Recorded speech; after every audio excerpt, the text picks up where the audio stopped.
Ninth class. अस्सलाम वालेकुम। अय्यूब ख़ान की इस्लाहात में 5वीं इस्लाहात आइनी इस्लाहात हैं जो कि आइन से मुतालिक हैं और ये है 1962 का आइन। सदर अय्यूब ख़ान ने मुल्क में नया आइन बनाने के लिए एक कमीशन बनाया और उस कमीशन ने अपनी तजावीज़ पेश की, लेकिन ये तजावीज़ सदर अय्यूब को काबिल कबूल नहीं थी।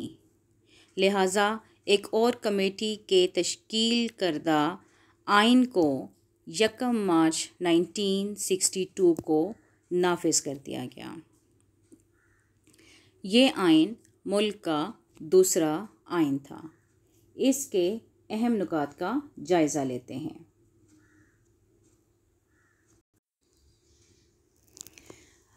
1962 की आइन की इस्लामी दफ़ात और खसूसियात का जायज़ा लेने के लिए जो पहले नुकात हम डिस्कस करेंगे वो हैं इस्लामी दफ़ात। इसमें सबसे पहले हमारे पास जो पॉइंट आता है, पॉइंट नंबर 1 इस्लामी दफ़ात के तहत, वो हमारे पास आता है आइन में सदर के लिए मुसलमान होना लाजमी करार दिया गया। एक इस्लामी ममलिकत का सरबराह लाजमी मुसलमान होना चाहिए, यानी सदर के लिए मुसलमान होने की शर्त रख दी गई। इसका जो दूसरा पॉइंट था वो हमारे पास आता है, आइन में कहा गया था कि मुसलमानों को इस काबिल बनाया जाए कि वो अपनी इनफरादी और इज्तिमाई ज़िंदगी कुरान और सुन्नत के मुताबिक बसर कर सकें। यानी हुकूमत पाकिस्तान वो तमाम इक़दामात करेगी जिसके तहत लोग अपनी ज़िंदगी इनफरादी तौर पर भी और इज्तिमाई तौर पर भी इस्लाम के मुताबिक गुजारें। इसकी मिसाल हम ऐसे ले सकते हैं कि हुकूमत ने मसाजिद बना दी। अब लोगों की मर्ज़ी है कि वो इनफरादी तौर पर अपने घरों में नमाज अदा करें या इज्तिमाई तौर पर उन मसाजिद में नमाज अदा करें। इसी तरह से हुकूमत ने ज़कात का सिस्टम शुरू कर दिया। आपकी मर्ज़ी है, आप इनफरादी तौर पर ज़कात अदा करना चाहें तो आप ज़कात अदा कर दें और इज्तिमाई तौर पर हुकूमत की तश्कील करदा ज़कात कमेटियों के हवाले करना चाहें तो वो ज़कात अदा कर देंगी। हज के लिए आप जाना चाहते हैं, आपकी मर्ज़ी है, आप इनफरादी तौर पर किसी इदारे से रब्ता करके आप जाना चाहें तो आप हज के लिए चले जाएँ। और अगर आप इज्तिमाई तौर पर हज के लिए जाना चाहते हैं तो हुकूमत ने उसके लिए भी स्कीम बनाई होती है, जिसमें आप लोगों ने अपने तमाम कागज़ात वगैरह जमा करवाने होते हैं, फिर ड्रॉ होता है, आपका नाम निकल आता है और फिर आप हज के लिए चले जाते हैं। तो इस तरह से हुकूमत जो है वो ऐसे इक़दामात करेगी कि लोग इनफरादी और इज्तिमाई तौर पर अपनी ज़िंदगी कुरान और सुन्नत के मुताबिक गुजार सकें। पॉइंट नंबर 3 हमारे पास जो आता है वो है, इस आइन में कहा गया था कि कोई ऐसा कानून नहीं बनाया जाएगा जो कुरान और सुन्नत के मुनाफी हो और मौजूदा कवानीन को कुरान और सुन्नत के मुताबिक ढाला जाएगा। इस्लामी रियासत है तो गैर इस्लामी कवानीन नहीं बनाए जा सकते। जो पहले कवानीन बने हुए हैं उनको भी कुरान और सुन्नत के मुताबिक ढाला जाएगा और जब कोई नया कानून बनाया जाएगा तो इस बात को मद्देनज़र रखा जाएगा कि वो इस्लाम की तालीमात के ख़िलाफ़ ना हो। पॉइंट नंबर 4 हमारे पास आता है, आइन में कहा गया था कि कुरान और सुन्नत की लाजमी तालीम के लिए मुनासिब इक़दामात किए जाएंगे।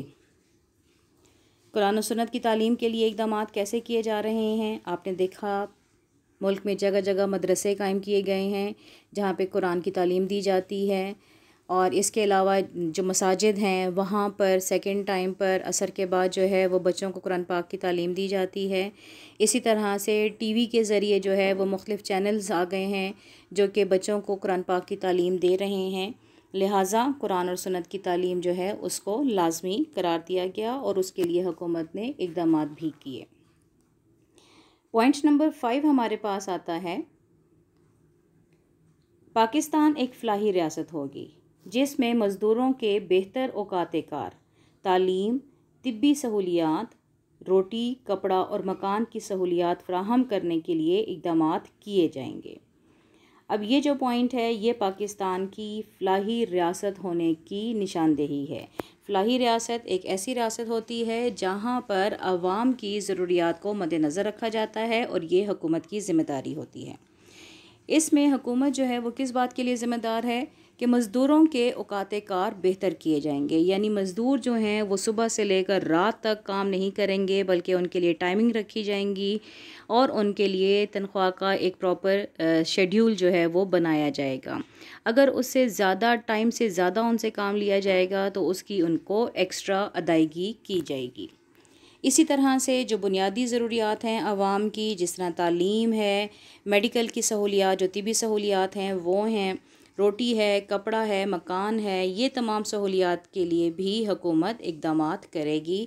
इनको पूरा करने के लिए आवाम को सहूलतें फ़राहम करेगी।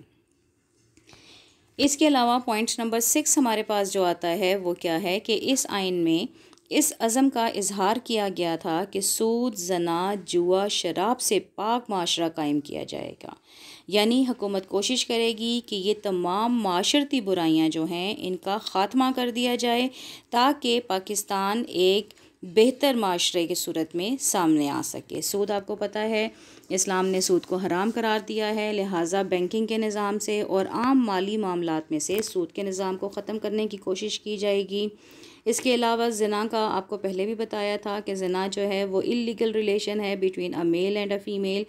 एक गैर कानूनी ताल्लुक़ होता है एक मर्द और औरत के दरमियान में, जो कि गुनाह अज़ीम है। इसको ख़त्म करने के लिए हुकूमत कोशिश करेगी। जुआ और शराब आपको पता है कि ये भी, शराब को उम्मुल खबाइस कहा गया है, लिहाजा ये तमाम बुराइयां जो हैं इसको माशरे में से ख़त्म करने के लिए हुकूमत इक़दामात करेगी। इसके बाद हमारे पास जो नेक्स्ट पॉइंट आते हैं वो आता है आइन में ज़कात, औकाफ़ और मसाजिद के बेहतर बंदोबस्त के लिए के इंतज़ाम का वादा किया गया। अब ये पॉइंट जो हमारे पास आता है वो क्या है, आइन में ज़कात। ज़कात का जो पॉइंट आता है ये क्या है, ज़कात है इस्लामी टैक्स।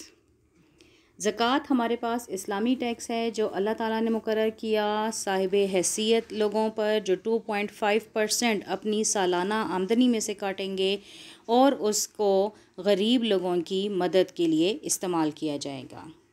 औकाफ़ जो है, औकाफ़ का डिपार्टमेंट वो इदारा है जो मसाजिद और मकबरों की तज़ीनो आराइश का ख़्याल रखेगी जो हुकूमती सतह पर बनाए गए हैं। इसके अलावा जो प्रॉपर्टीज़ वक्फ़ की गई हैं, जैसे मदरसों के लिए वक्फ़ कर दी जाती हैं या यतीम खाने के लिए वक्फ़ कर दी जाती है या कब्रों के लिए वक्फ़ कर दी जाती है, तो ऐसी जो प्रॉपर्टी होती है उसका इंतज़ाम भी औकाफ़ डिपार्टमेंट करता है। और मसाजिद के लिए भी, मसाजिद में ज़ाहिर बात है मुख्तलिफ़ किस्म के इंतज़ामात करने होते हैं, जैसे बिजली है, पानी है, वहाँ पे मौलवी साहब जो भी होंगे उनकी रिहाइश का कोई इंतज़ाम करना होगा। तो ये तमाम जो काम होंगे ये हुकूमत की ज़िम्मेदारी होगी।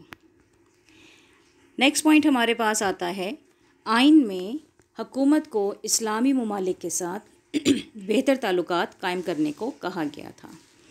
ज़ाहिर बात है पाकिस्तान एक इस्लामी मुल्क है, लिहाजा इस्लामी मुल्क होने की हैसियत से दीगर इस्लामी ममालिक के साथ बेहतर ताल्लुकात, दोस्ताना ताल्लुकात कायम किए जाएंगे ताकि इस्लाम में मौजूद भाईचारे के तस्वर को फ़रोग़ दिया जा सके। यहाँ तक हमारे पास जो पॉइंट्स हमने डिस्कस किए वो इस्लामी दफ़ात के थे। अब इससे आगे जो हम पॉइंट्स डिस्कस करेंगे वो इसकी खसूसियात होंगी। यहाँ से इसकी खसूसियात शुरू हो रही हैं और ये इसका पॉइंट नंबर 1 होगा। अब पॉइंट नंबर 1 को हम देखते हैं, यहाँ से मैं इसकी नंबरिंग कर रही हूँ। पॉइंट नंबर 1 में हमारे पास जो पहला पॉइंट आ रहा है वो क्या है, आइन में पहले बुनियादी हकूक़ का ज़िक्र नहीं था, लेकिन बाद में एक तरमीम के ज़रिए इसको शामिल किया गया। 1962 का आइन जब सामने आया था तो इसमें बुनियादी हकूक़ का ज़िक्र बिल्कुल भी नहीं किया गया था, लेकिन लोगों के एतराज़ की वजह से और जो बाकी दीगर हमारे सियासी रहनुमा थे उनके एतराज़ात की वजह से बाद में इसको शामिल किया गया कि अवाम के बुनियादी हकूक़ का तहफ़्फ़ुज़ इंतहाई ज़रूरी है। इसके अलावा जो नेक्स्ट पॉइंट इसमें आता है, वो है इस आइन में मुल्क में सदारती निज़ाम राइज किया गया।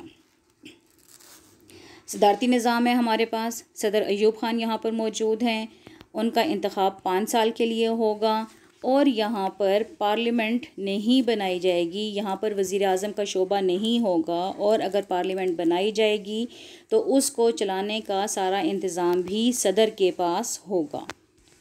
लिहाजा मुल्क में सदारती निज़ाम कायम किया गया। इसमें मुल्क का सरबराह भी सदर होगा और हुकूमत का सरबराह भी सदर होगा। नेक्स्ट पॉइंट हमारे पास आता है, आइन ने पाकिस्तान को एक वफाक करार दिया जो 2 सूबों यानी मशरक़ी और मगरबी पाकिस्तान पर मुश्तमिल था। आइन ने पाकिस्तान को एक वफाक करार दे दिया जो 2 सूबों यानी मशरक़ी और मगरबी पाकिस्तान पर मुश्तमिल था। इसमें उन्होंने क्या बताया कि पाकिस्तान एक वफाक है, एक वहदत है और इसके 2 सूबे हैं जो मशरक़ी और मगरबी पाकिस्तान हैं। हम लोगों ने इससे पहले 1 यूनिट डिस्कस कर लिया है जिसमें मगरबी पाकिस्तान के 4 सूबों को इकट्ठा करके मगरबी पाकिस्तान का नाम दिया गया था और मशरक़ी बंगाल को मशरक़ी पाकिस्तान का नाम दिया गया था। नेक्स्ट पॉइंट हमारे पास आता है कि इस आइन में उर्दू और बंगाली को कौमी ज़ुबानें करार दिया गया जबकि अंग्रेज़ी दफ्तरी ज़ुबान की हैसियत से राइज रही।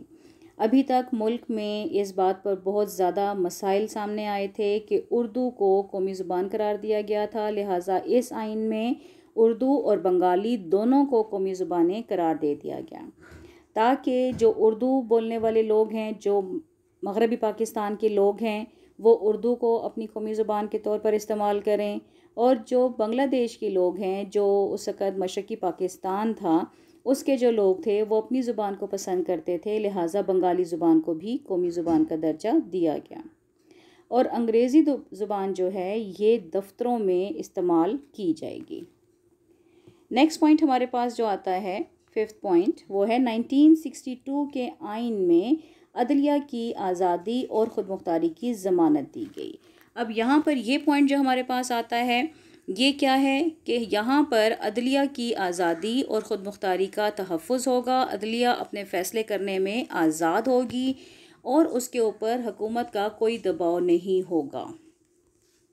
इस तरह से अदलिया के जो फ़ैसले होंगे, अदलिया बेसिकली हमारा लीगल सिस्टम होता है जो हमारा कोर्ट्स का सिस्टम होता है, लिहाजा तमाम जज हज़रात जो होंगे वो अपने फ़ैसले करने में आज़ाद और ख़ुद मुख्तार होंगे। इसके बाद हमारे पास यहाँ पर पॉइंट नंबर 6 शुरू होता है, इसको आप लोग पॉइंट नंबर 6 कर लें। मुल्क में एक ईवानी कानून साज इदारा यानी कौमी असम्बली कायम हुआ।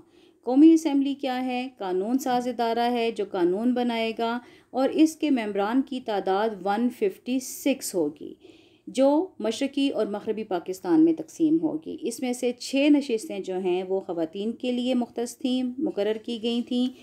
तो टोटल 156 में से 6 नशिस्तें ख़वातीन के लिए मखसूस थीं और उसमें से 150 नशिस्तें जो थीं वो मशरक़ी पाकिस्तान और मगरबी पाकिस्तान में बराबर की तकसीम थीं, यानी 75 नशिस्तें दोनों सूबों को दी गई थीं। इसके बाद जो नेक्स्ट हमारे पास पॉइंट आता है वो है सदर और कौमी असम्बली और सूबाई असम्बलियों के मेंबरान का इंतखाब बीडी मेंबरान पर मुश्तमिल इंतखाबी इदारा करेगा। यहाँ पर बीडी मेंबरान हम लोग पहले डिस्कस कर चुके हुए हैं। जो बुनियादी जमहूरियतों के मेंबरान हैं वो इलेक्शन में वोट डालेंगे सदर के लिए, कौमी असम्बली के लिए और सूबाई असम्बलियों के मेंबरान के लिए। इस तरह से इंतखाबी इदारा यानी कि जो इंतखाब करने का हक़ दिया गया था वो बीडी मेंबरान को दिया गया था। लिहाजा ये आइन जिसमें जो कि सदर अयूब ख़ान के दौरे हुकूमत में बनाया गया था उसमें बीडी मेंबरान को इंतखाबी इदारे की हैसियत देकर बराह रास्त इंतखाबात का कॉन्सेप्ट ख़त्म कर दिया गया था। यहाँ पर इनडायरेक्ट इलेक्शन हो रहा है। अवाम पहले बीडी मेंबरान को मुंतखब करेंगे और फिर बीडी मेंबरान जो हैं वो सदर, कौमी और सूबाई असम्बली के मेंबरान का इंतखाब करेंगे। शुक्रिया।